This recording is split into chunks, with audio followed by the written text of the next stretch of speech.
Alô, amigos que acompanham os portais do Terceiro Tempo do nosso querido Milton Neves. Estamos retomando, depois das emoções da Copa do Mundo, as nossas entrevistas especiais de esportes olímpicos. E agora, hoje, nós vamos falar de polo aquático. Estamos recebendo aqui o Gustavo Grume Guimarães, ele que é um dos principais jogadores do país na modalidade, é chamado inclusive de Neymar do polo aquático, né? Mas ele não cai muito, porque se ele cair é na piscina, ele corre o risco de se afogar, né? Então ele tem que ficar nadando, tendo realmente um equilíbrio muito grande. Grume, primeiramente, muito obrigado pela sua participação. Eu acho que o ponto alto até então da equipe de polo aquático brasileira foi, no caso, os Jogos Olímpicos, mas a gente não está vendo um futuro muito bom depois que passou os Jogos Olímpicos do Brasil. Você sente isso também? Um abraço. Bom, primeiramente, obrigado, João, obrigado, Milton, pelo convite. E assim, acho que nosso áudio realmente foi no dia 10 de agosto, até na vitória contra a Sérvia, porque foi um jogo histórico, era um time que estava 55 jogos invictos, atual campeão do mundo, campeão da Liga Mundial, campeão europeu, depois foi lá e foi campeão olímpico. Eu estava nesse jogo. Então, acredito que ali tenha sido nosso auge, realmente o time estava incrível, deu tudo certo pra gente, foi um jogo que ficou pra memória, né? E depois daquilo, acabou que nos Jogos Olímpicos a gente não conseguiu encaixar outro jogo daquele, nós fomos eliminados pela equipe vice-campeã, que era a atual campeã de Londres, que foi a Croácia, que a gente já tinha ganho deles na Liga Mundial de Bérgamo em 2015, quando a gente ganhou pela primeira vez na história uma medalha de bronze. Então ali foi meio que o auge da seleção, acho que foram esses dois momentos, e quando a gente foi eliminado ficou meio complicado, porque aí o sonho da medalha acabou e aí acabamos ficando em oitavo, mas acho que faz parte, foi um bom jeito da gente encerrar nosso ciclo olímpico, né? Eu acho que, na verdade, foi mostrado o potencial que existe, porque um ano antes a medalha de bronze na Liga Mundial. E depois, uma campanha para os Jogos Olímpicos, a vitória, como você disse, contra a Sérvia, que ganhou a Olimpíada depois em cima da Croácia, né? Vocês já tinham ganho da Croácia também. O problema realmente aqui no Brasil, e não é só no polo aquático, é a falta de um maior apoio, né? Esse que é o problema, porque potencial a gente sabe que tem, né?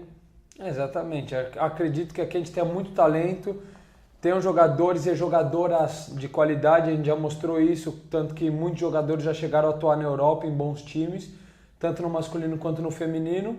Isso faz a diferença, você está jogando em alto nível, porque infelizmente a liga aqui ainda não tem um nível que chegue perto ao nível da Europa, essa é a realidade.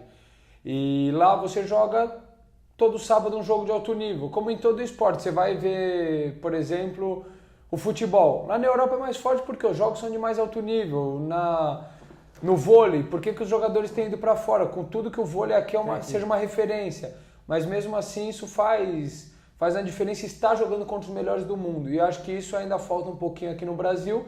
Por isso que é legal que o Brasil Open, que é o antigo Troféu Brasil, permita a vinda de estrangeiros por uma semana. Porque o nível do campeonato é outro. Os jogadores vêm com um nível de jogo muito mais alto e até para quem quer assistir e aprender é muito melhor, e não só para quem está jogando contra esses atletas de alto nível. E que você tinha me perguntado sobre o futuro agora, eu acredito que depois da Olimpíada a gente foi para a Copuana, todo mundo desacreditado, nós fomos campeões da Copuana pela primeira vez na história. Fomos para o Mundial, fizemos bons jogos, com um time muito jovem, um time da maioria dos jogadores nunca tinham jogado no Campeonato do Mundo, tinham 3 jogadores que jogaram no campeonatos mundiais antes, 10 novatos, né, 10 calouros, a gente brinca. E mesmo assim não foi ruim a participação do Brasil, muito pelo contrário, fizemos bons jogos, evoluímos, crescemos, e agora esse ano nós temos o Sul-Americano, que é na primeira semana de novembro, se não me engano, que é muito importante para a gente porque classifica para os Jogos Pan-Americanos. Então, apesar de toda a crise, de todo o problema de investimento e tal no esporte, porque isso a gente acaba sofrendo um pouquinho com menos treino, menos viagens, etc., a gente vai ter a chance esse ano de jogar o Sul-Americano, se classificar, se tudo der certo, para os Jogos Pan-Americanos, que vai ser o nosso objetivo nesse Sul-Americano, né? E aí, se classificando para os Jogos Pan-Americanos, parece que no ano que vem teremos viagens internacionais, teremos a Liga Mundial, teremos outros campeonatos até para se preparar para o nosso objetivo principal do ano, que será chegar bem nos Jogos Pan-Americanos. E aí, nos Jogos Pan-Americanos, tem o Brasil só ganhou uma vez na história, que foi em 1963 aqui em São Paulo, que é engraçado até que meu avô jogava. Você vê o tempo que faz. Então, o Brasil vai para tentar ser campeão. Isso é fato. E se for campeão, tem a vaga para Tóquio. Se não for campeão, tem que jogar o pré-olímpico mundial em 2020, que também é possível. Tanto que no último pré-olímpico a França se classificou depois de não sei quantos anos que não ia para a Olimpíada. Então, o projeto, na verdade, não é agora Tóquio 2020, o projeto que eles estão passando para a gente, e sim 2028, Los Angeles. Mas eu acredito que, como temos jogadores de qualidade, como temos jogadores com potencial alto, se a gente conseguir nesse próximo ano e meio se dedicar a treinar, eu acho que a gente pode chegar e beliscar essa vaguinha para Tóquio, sim. Porque tudo é uma questão de manutenção de trabalho. Eu cito alguns exemplos, né? Apesar de que hoje a gente vê uma confederação de handball numa crise muito grande, mas o handball é um exemplo, a ginástica primeiro, eu cito esses dois exemplos em esportes coletivos como o handball, e não é individual a ginástica, mas são peças individuais. A ginástica, por exemplo, em 1980, quando ia para uma competição importante como a Olimpíada, ia uma Luísa Parente e se ficasse em 40º já era um grande resultado. E aí foi crescendo um pouquinho aqui, um pouquinho ali, um pouquinho ali e virou hoje o que é com medalhas em Jogos Olímpicos. E a mesma coisa o handball, que perdia de muito, começou a perder de menos, começou a empatar. E aí, isso feminino no caso, agora o masculino tem crescido. E aí acabou ganhando o título mundial. Em 2013. Então, quer dizer, de repente, é uma manutenção. Se isso não acontecer, fica difícil, né, Bruno? Exatamente. A manutenção do trabalho é muito importante, mas um exemplo, a ginástica eu não acompanho tanto, até conheço o pessoal e tal, mas o meu contato, por exemplo, desses esportes que você falou é mais com handball.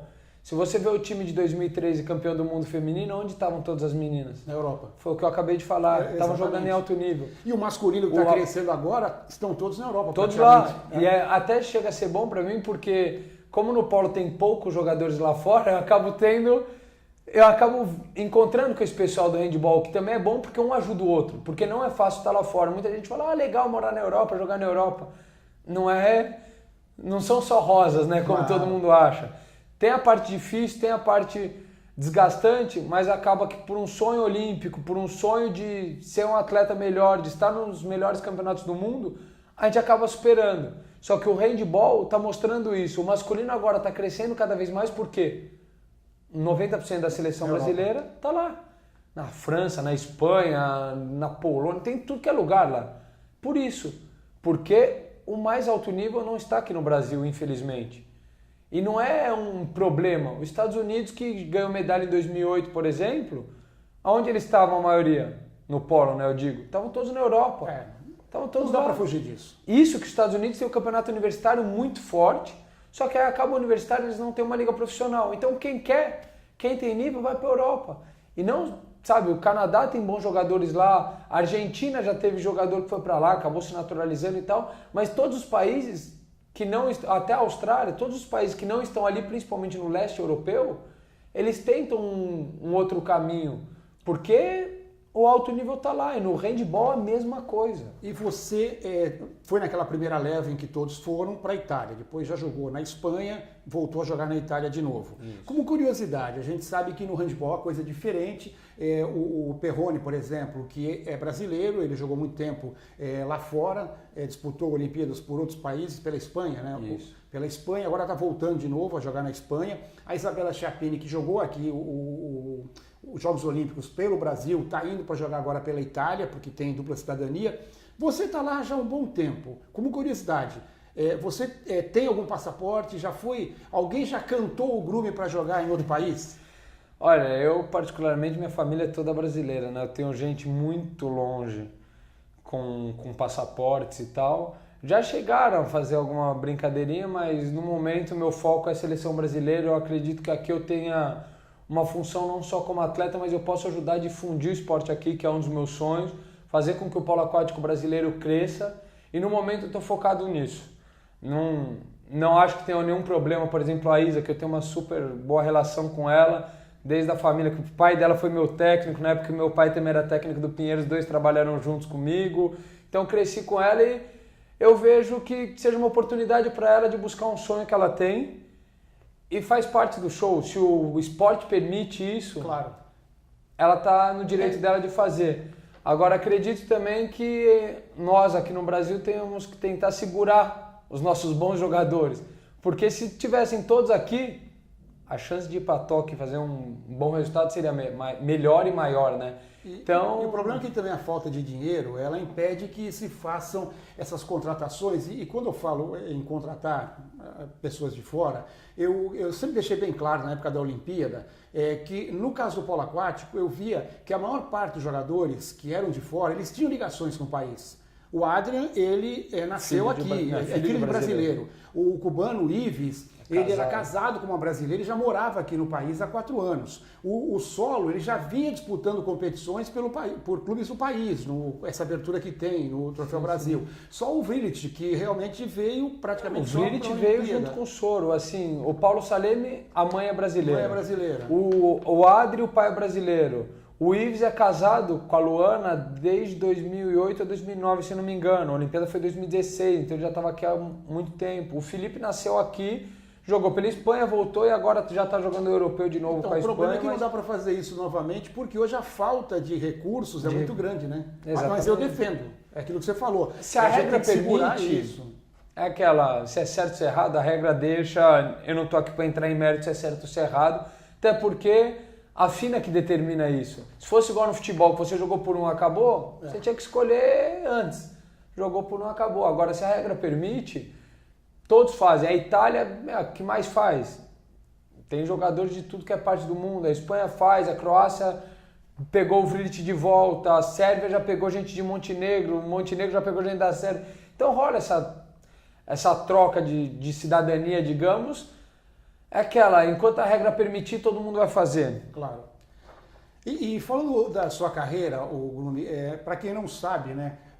Quando eu faço essas matérias, eu sempre falo, como é que você começou? Por que você foi parar nesse esporte, né? O avô do Gustavo Grumi, ele disputou 7 Olimpíadas, sendo 5 disputando mesmo natação e polo aquático e 2 como técnico de judô. Ele acabou indo para o judô.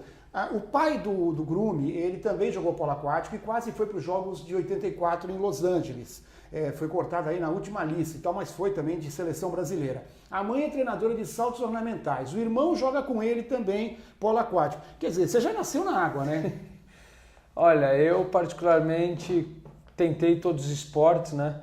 E com 7 anos eu estava na natação e não gostava de nadar. Eu até brinco com os nadadores que eu conheço que eu não sei como eles gostam de contar azulejo, né? Porque você fica lá sozinho, para um lado e para o outro. E aí eu falei para os meus pais que eu não queria e eles falaram que eu tinha que aprender a nadar. E eu falei que eu não gostava daquilo que eu estava fazendo. E aí eu falei que eu queria tentar o polo aquático porque eu ia aprender a nadar lá. E aí eu fui. E aí, por estar com os amigos, estar brincando, ter um clima descontraído, ter uma bola, objetivo de fazer gol que todo brasileiro gosta. Isso é importante. O calor que faz aqui no Brasil, então tá sempre uma temperatura legal para estar dentro da piscina, eu comecei a gostar.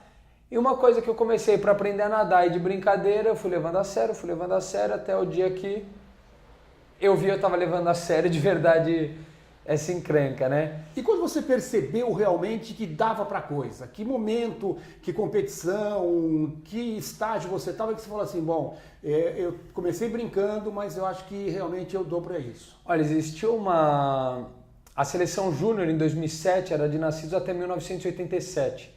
E naquele ano, ia passar o ano, 2008 seria nascidos até 1989. E ali mudaram, ao invés de ser nascido até 1989, fizeram até 91. E aí eu falei, eu tenho alguma chance. Meu irmão já era um dos nomes carimbados dessa geração. E eu falei, eu quero ir com meu irmão para uma seleção júnior, eu quero representar meu país. E ali eu falei, eu vou treinar. E a seleção feminina estava treinando para o PAN de 2007. O Chapini e meu pai eram os técnicos na época, eles precisavam de sparring. O time masculino do Pinheiros treinava com as meninas. Então eu comecei a treinar, nas férias todo mundo parou, eu continuei com a seleção que foi pro PAN treinando. E aí ali, nessa hora que todo mundo para e você continua, você cresce, não tem jeito. E ali eu falei com, hoje em dia até o técnico da seleção, a Valone, estava na Espanha, eu falei com ele, fui treinar na Espanha em janeiro de 2008, pensando já na seleção júnior, que seria em agosto, pro Pan-Americano que foi aqui em São Paulo. E aí fui pra lá, joguei, treinei eu e meu irmão, gostei e tal. Aí quando eu voltei o pessoal falou, a gente quer que ele volte pra jogar um torneio. E seria nas vésperas do Pan-Americano. E aí eu liguei pro Ângelo, que até foi o técnico do Mundial do ano passado do Brasil, falei com ele, Ângelo, tem essa oportunidade. Ele falou, vai. Quando você chegar aqui, você vai ter menos tempo para me mostrar que você tem que estar no time ou não. Mas como você vai estar jogando, pode ir, já que o Brasil não tinha condição de levar gente para treinar na Europa. Fui, joguei um torneio lá pelo Barceloneta, incrível torneio, com vários times da Grécia até tal. Voltei, cheguei e fui direto pro Rio. Cheguei lá em 2 dias, ele anunciou o time, eu estava dentro e tive... Você ganhou um know-how com isso que os outros não tiveram, né? Foi importante isso. E aí foi uma experiência super agradável, porque eu cheguei, aí, já era amigo de todo mundo, já conhecia todo mundo e tal, foi mais tranquilo se adaptar ao grupo. Aí viemos para São Paulo, tivemos acho que uma semana de treino aqui, Campeonato Pan-Americano no Paineiras. E foi minha primeira seleção júnior aqui em São Paulo, com a minha família, meus amigos, então imagina, foi uma sensação incrível, realmente. Ganhei uma medalha de bronze e ali eu falei, gostei dessa encrenca, né? Gostei disso aqui, então acho que tem que dar continuidade. E ali comecei a levar mais a sério. Em 2009 fui passar um período na Espanha, jogando e treinando e tal, eu e meu irmão, que depois ele até seguiu outro rumo, foi estudar nos Estados Unidos, se formou lá, hoje em dia joga polo aquático, mas também trabalha já no mercado financeiro e tal.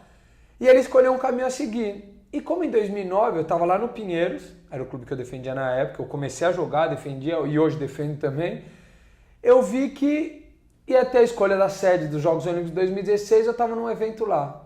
O maior orgulho da vida do meu avô, um dia num almoço de domingo, ele falou que foi ser porta-bandeira da delegação brasileira nos Jogos Olímpicos da Cidade do México. 68. Na hora que ele falou aquilo, eu falei, se o dele foi o maior orgulho ser porta-bandeira, acho que isso é sonhar muito alto para uma criança ainda. O meu sonho é ir para uma Olimpíada. E deu certo. Ali eu comecei a sonhar, fui para o Pinheiros nesse dia, Brasil escolhido país sede. Ali eu coloquei na minha cabeça, a CBDA pode naturalizar quem quiser. São 13 jogadores. 13 eles não vão conseguir. Então se eles naturalizarem 12, um vou ser eu. E comecei a treinar, batalhar, continuei me dedicando. E aí, lógico que tinha um jogador de qualidade, mas se eu não acreditasse no meu potencial, quem acreditaria por mim? E aí foi indo por esse caminho e tal, até a hora que o Rático chegou em 2014. No começo eu tava até engraçado, no primeiro treino, eu fui um dos que fiquei de fora e tal, na minha cabeça já começa a passar aquele filme, será que vai dar certo, será que não vai dar certo?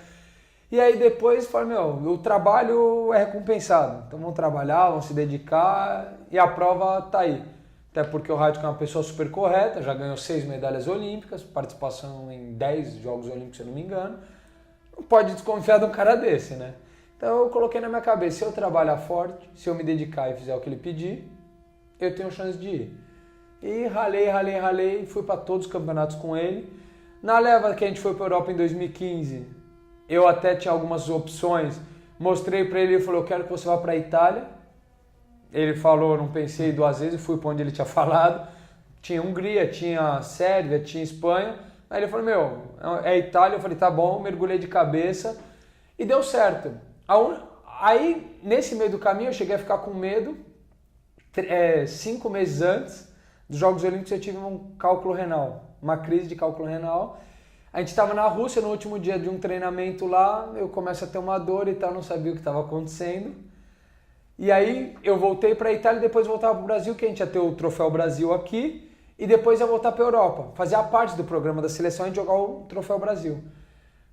Aí acabou tendo o boicote dos clubes e tal, não teve o Troféu Brasil, mas eu vim para o Brasil com uma dor nas costas que eu pensei que fosse algo muscular. Cheguei aqui, fui direto pro médico e tal, vi pedra no rim, tive que operar 5 meses antes da Olimpíada. E ali eu falei, meu Deus do céu, olha o sonho passando pelo meio dos dedos, né? E eu não vou conseguir segurar. Só que eu liguei pro Rático, expliquei toda a situação para ele, ele falou, Grumi, o que o médico tá falando? Eu falei, o médico tá achando que é melhor operar, porque a recuperação é mais rápida. E assim, saindo do hospital, eu tô liberado e a dor que vai falar o que eu posso ou não fazer. Ele falou, se o médico tá falando... E ele sempre foi assim, você tá doente, você fica no hotel, você tá com dor, você vai pra fisioterapia. Ele nunca teve não, você tá com dor, então tenta mais um pouquinho. Não, você tá ruim. Você não treina. Sempre foi muito profissional, né, com a gente. E aí eu tive esse lance, Aí voltei para a Itália, sendo que eu saí do hospital, eu saí do hospital e fui direto para a piscina, para colocar na minha cabeça que eu estava bom, que eu era capaz de estar treinando. Caí na piscina, nadei, depois voltei a ter dor, fiquei uns dias fora, voltei para a Itália, cheguei lá, dei sorte que meu primeiro jogo foi contra o Bezão e o Jonas, e aí eles sabiam, então meio que foi um jogo que eu não quis arriscar muito, mas eu sabia que ninguém ia me dar uma porrada na maldade, nas costas, que ia... Que tem muito disso, me machucar. Né? Podia acontecer. Graças a Deus eu peguei 2 caras que estavam comigo no barco e não fizeram nada. 2 semanas depois a gente já foi pro Japão e aí eu cheguei lá, o Rádio falou, como é que você tá? A gente tava em 14 ou 15 jogadores, agora não me lembro. Então a gente ia rodar, porque na Liga Mundial pode. E ali eu coloquei na minha cabeça, se eu falar pra ele que eu tô ruim, eu vou dar chance pra alguém entrar no meu lugar, alguém entra no meu lugar indo bem e a gente viu no futebol. Agora... Tite colocou o Fagner, foi bem, ficou lá até o fim. Então, na minha cabeça, eu coloquei, eu tô bem, eu vou. E fui, porque meu avô acreditava muito nisso, né? De força psicológica, de força mental. E eu tentei seguir por esse caminho, deu certo, joguei no Japão e tal, e ali o passaporte meio que carimbado para os Jogos do Rio, né? Então, acho que foi uma caminhada dessas entre Europa e todo esse caminho que hoje em dia até... Eu prefiro ficar na Europa pelo alto nível. Só que eu gosto de vir jogar, pelo menos as finais da Liga Nacional e o Brasil Open, para ver o nível do Brasil crescendo e até para ajudar, porque quanto mais jogadores de níveis, de um alto nível, vierem jogar, melhor para o campeonato, né? E você falou uma coisa interessante, que o público acompanha, mas acompanha muito na época de Olimpíada. Nos últimos tempos, eu acho que tem melhorado um pouquinho para vocês, jogadores de polo aquático, porque hoje em dia a tecnologia ela é excepcional em qualquer setor da atividade humana e no esporte também, né? Hoje em dia a gente tem as tradicionais câmeras que ficam embaixo d'água. Antes não tinha isso. Quem não conhece, era um tal de ter pancada embaixo d'água que não era fácil, né, Bruno? Olha, acontece um pouco sim. É uma coisa que a regra não permite, mas debaixo d'água o juiz não vê. Porque só tem a cabeça para fora d'água, né? Então acontece uma coisa ou outra, mas como todo esporte de contato, você pega o handball, tem empurrão, tem o cara que segura, o cara...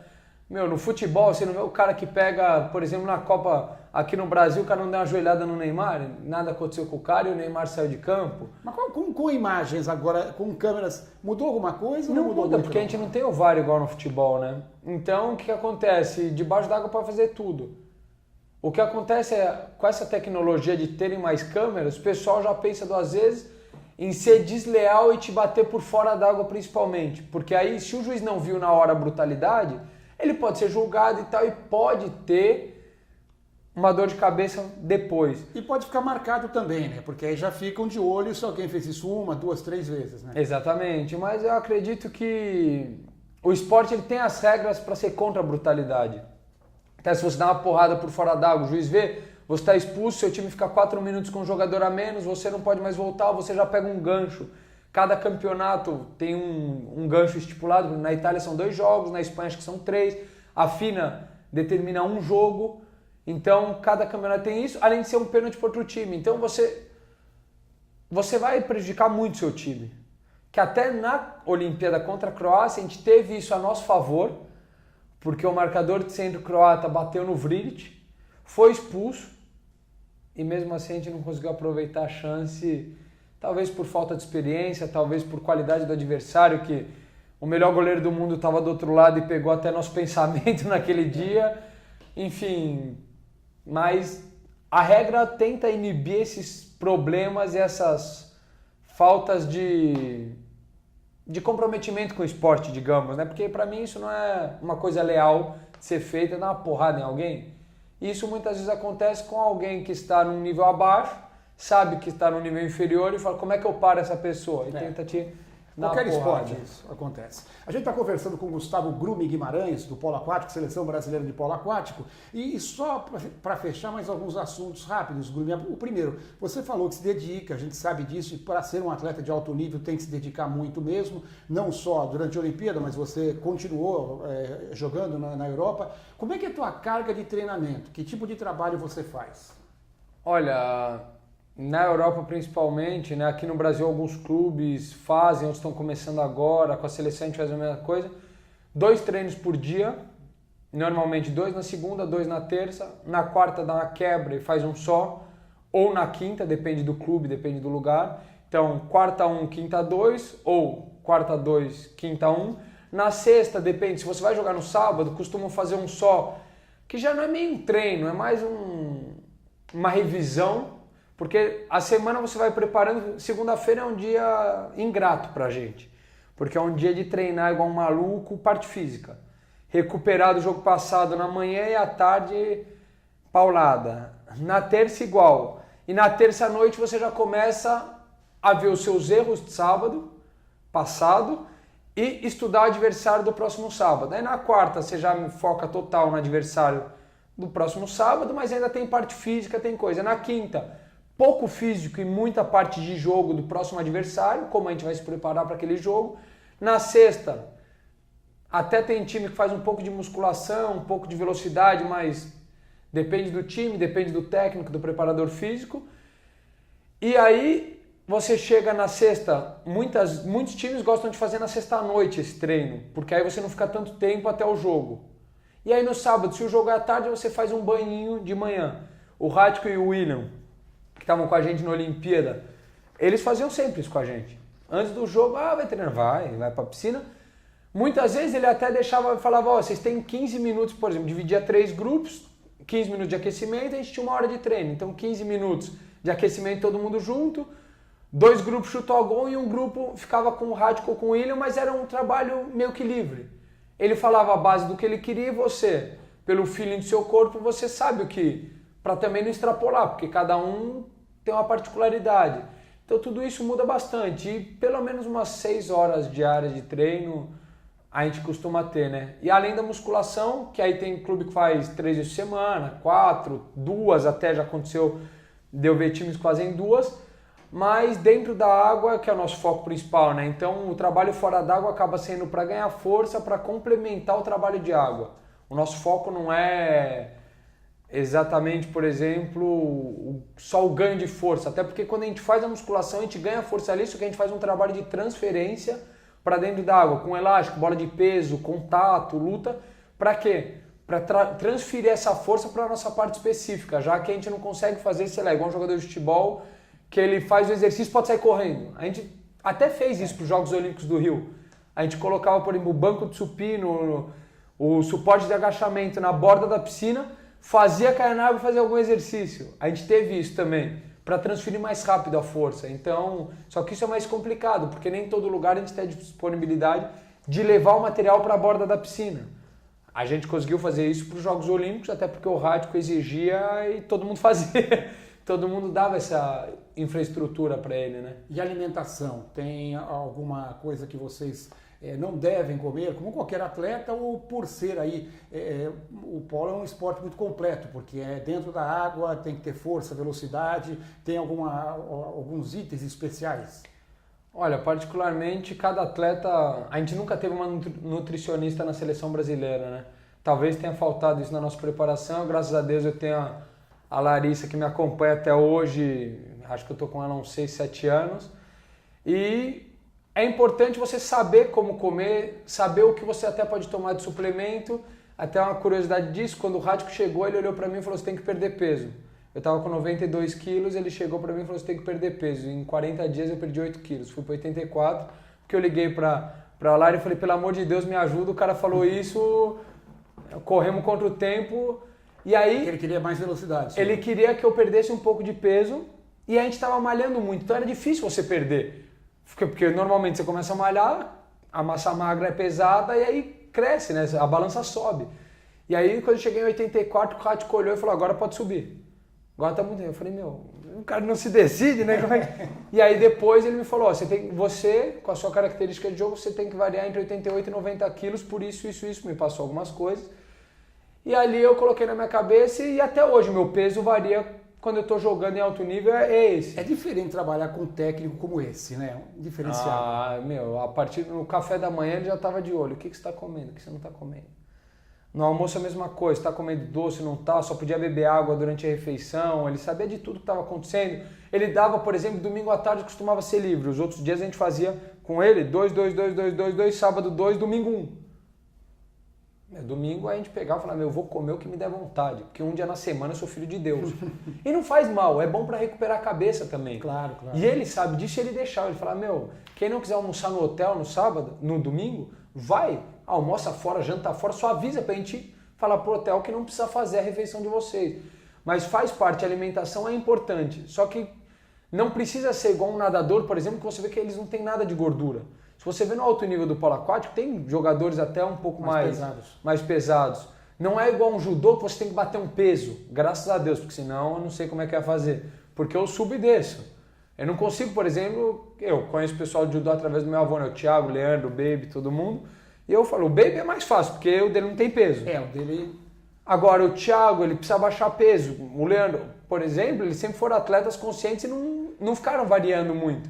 Mas a gente conhece atletas que sofrem um pouco nisso. Sofre muito. Não é só o judô, é judô, boxe, taekwondo, os esportes de... Agora o karatê, que vai ser olímpico também, tem que ter esse limite do peso, né? E a gente sabe disso, realmente teve atleta do taekwondo, inclusive, que perdeu a chance de ir para jogos porque não conseguiu baixar de peso. Vê se pode. Graças a Deus o polo não tem isso, porque você muda o seu estilo de treino, você fica mais forte, aí você precisa perder gordura, mas você pega, por exemplo, o Thiago e o Leandro, que gordura eles têm? Não tem, se eles precisam perder peso, eles perdem da onde?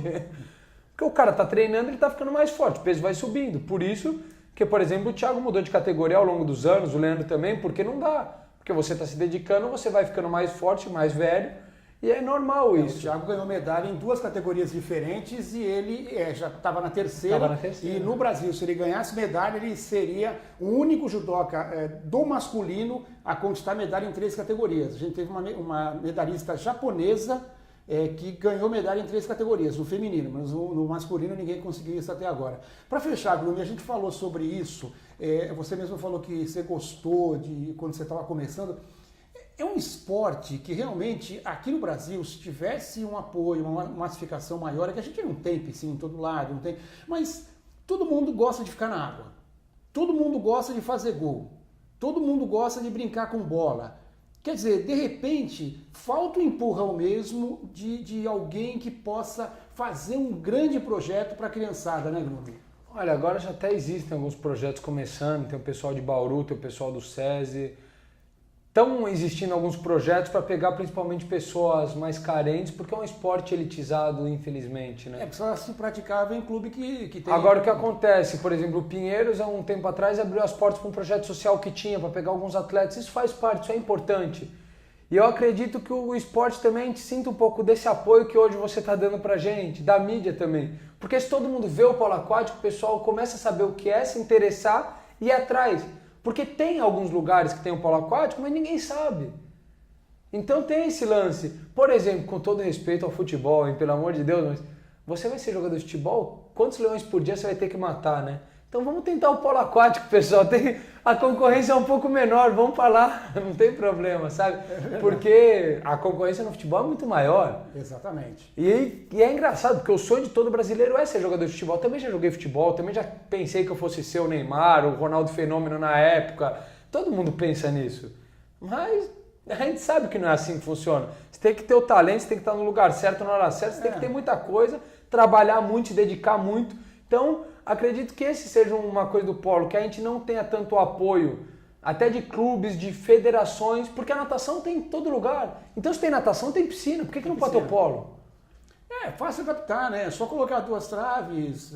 Até para começar, tem lugar até que faz com uma piscina que dê um pouco mais de pé, que não seja de 2 metros, de 1,80. Mas para adaptar, no começo, você pega, por exemplo, quando eu saí do Pinheiros, eu peguei e percebi isso na Europa, por exemplo, a estrutura dos clubes, a piscina é muito mais fina.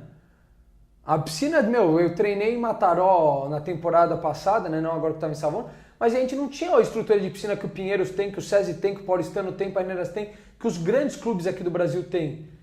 Até é engraçado, tem técnico do Brasil que vai lá para a Europa e fala, mas o time adulto treina aqui, nesse espaço?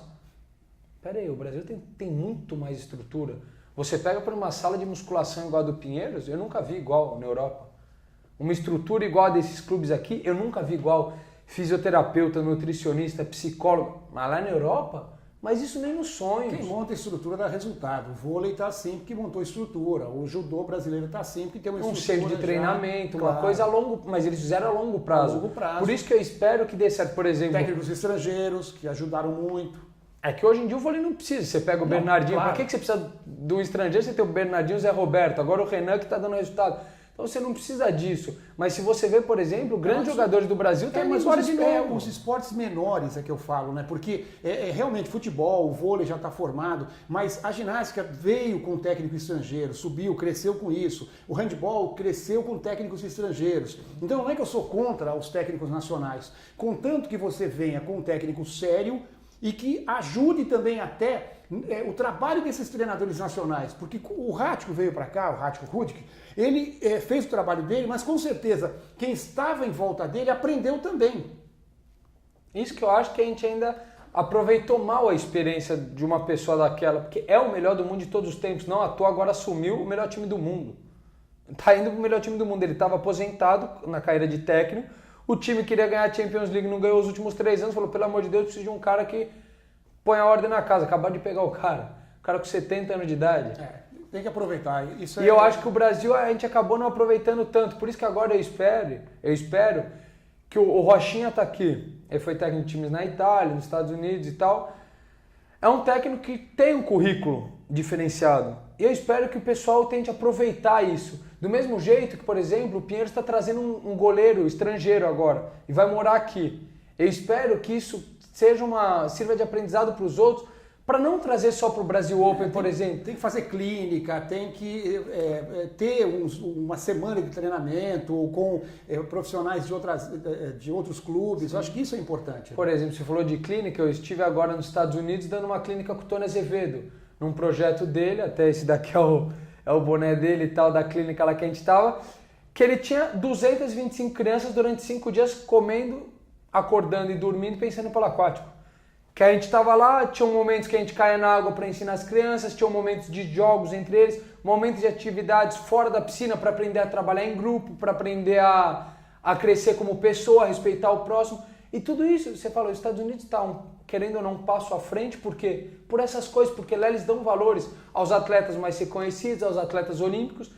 E, por exemplo, eu fui um cara que eu tive sorte de conviver com o Tony durante 3 anos, jogando junto. Depois eu fui jogar contra na seleção e tal. Hoje em dia eu fui dar a clínica com ele, tudo bem, eu passei um conhecimento para a criançada, mas o que eu aprendi dele e até das crianças, porque é uma troca de experiência disso. E aqui no Brasil a gente não tem essa cultura, pelo menos no polo. Eu vi que até outros esportes estão fazendo isso, mais clínicos, o pessoal do vôlei, do basquete, e o polo tem que ter isso. A natação tem, com o Cielo, com o Guido, eles estão fazendo. Por esses dias mesmo agora tem um camp com o Marcelinho Huertas, de basquetebol, NBA, jogando, agora recentemente chegou na final do Campeonato Espanhol, da Liga Espanhola, que é muito forte, eu transmiti muito quando estava na Fox, com o Baskonia, que era o antigo Caja Laboral, perderam para o Real Madrid no final, mas o Real Madrid é um baita time e o Huertas está fazendo esse camp aqui no Brasil, fez esse camp aqui no Brasil. Quer dizer, com certeza essas crianças, ou esses jovens, que não sejam crianças, adolescentes, ou até pessoal quase entrando no adulto, vai ter um salto de qualidade, porque vai ver coisas, vai ver vivências de um cara que está ali fazendo isso no mais alto nível. Isso falta aqui no Brasil. Eu espero que isso seja uma coisa que comece a crescer no polo, porque até, por exemplo, agora, está todo mundo de férias. O Pinheiros acabou de levar um time para a Espanha. Isso é muito importante, esse intercâmbio também. Só que tem clubes que não têm condição de mandar o time inteiro. Então o que você faz? Por exemplo, você junta todos os times e organiza uma clínica, pega 3, 4 jogadores de alto nível para dar uma clínica durante 4, 5 dias. Isso faz falta, em muitos esportes tem. Por exemplo, tem aquele camp do Caio Ribeiro, que ele leva a molecada para Barcelona. No futebol, a gente não precisa inventar nada, a gente precisa copiar os esportes que fazem certo. Copiar o que tem de bom, né? Deixar de lado o que tem de ruim, que é a nossa grande política aqui no esporte e tudo, não só no esporte, mas a gente deixa de lado, você deixa de lado e copiar coisa boa. A gente conversou com o Gustavo Grune Guimarães, da Seleção Brasileira de Polo Aquático, recentemente estava na Itália, agora voltou para o Pinheiros, mas com certeza logo logo estará de volta na Europa para continuar se aprimorando, um dos grandes nomes do polo aquático brasileiro nesse momento, né? Grummi, muito obrigado pela sua participação, foi muito legal a gente falar um pouquinho do esporte com você, que realmente é uma pessoa acima do nível, não só na piscina, como também fora dela. Muito obrigado pela oportunidade, obrigado a todo mundo que ficou assistindo até agora aí. E apoie um pouco mais o nosso esporte, por favor. E quem não conhece, pode procurar no Instagram, no Facebook até, para começar a ver o que é o polo aquático e acompanhar, porque é um esporte legal. Às vezes é um pouco difícil de entender no começo, mas como todo esporte, você não vai entender logo de cara. Agora, o brasileiro gosta de fazer gol, tem no polo, esporte coletivo, tem no polo, na piscina, que aqui tem o calor o ano inteiro. Então, por que não fazer esse negócio crescer, né? Muito bem, muito obrigado então ao Gustavo Grummi Guimarães, mais um personagem muito especial que veio com a gente para conversar, falar um pouquinho mais de esporte aqui nos portais do Terceiro Tempo do nosso querido Milton Neves. Até mais!